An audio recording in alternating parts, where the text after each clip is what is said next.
ओम गणेशाय नमः। माघ मास का 7वां अध्याय अहिंसा ही धर्म है।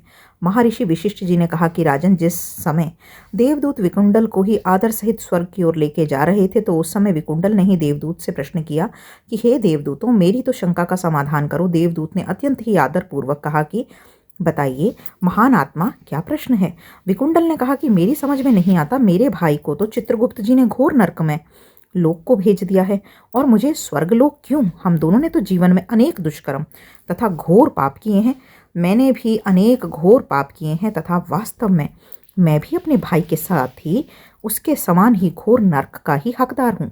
देवदूत ने आदर सहित कहा कि हे पुण्यात्मा, इस तथ्य में शंका नहीं है कि आपने भी अपने भाई के समान ही अनेक पाप कृत्य किए हैं, परंतु साधारण पुण्य से भी मनुष्य का मृत्यु पश्चात के ही कर्म फल परिवर्तित हो जाते हैं। ऐसा ही आपके साथ हुआ है तथा आप स्वर्ग के ही सम्मानित अतिथि।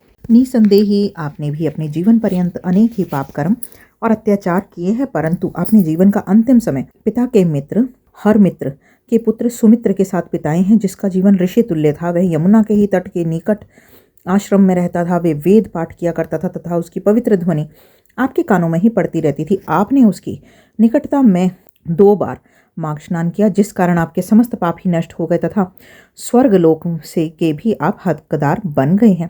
वैश्यपुत्र ने देवदूत से प्रश्न किया कि हे देवदूत, आप मुझे बतलाइए कि कौन कौन से ऐसे काम श्रेष्ठ हैं जिससे सदगति प्राप्त होती है तथा किन किन कर्मों से मनुष्य नरक को प्राप्त करता है। देवदूत बोले कि हे वैश्य पुत्र, अहिंसा ही समस्त धर्मों का मूल है। मांसाहारी नाना प्रकार के पशु योनियों को सेवन करते हैं, इसीलिए ऐसे मनुष्य नरक को प्राप्त करते हैं।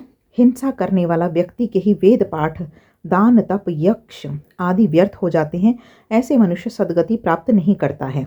इसीलिए मनुष्य को चाहिए कि वह जीवों पर दया करे और माघ स्नान, व्रत, तप, जाप यथ योग्य ही दान करे, जिससे कि वह मृत्यु के पश्चात ही सदगति को प्राप्त करके जन्म मरण की योनि के चक्रों से छुटकारा प्राप्त कर सके।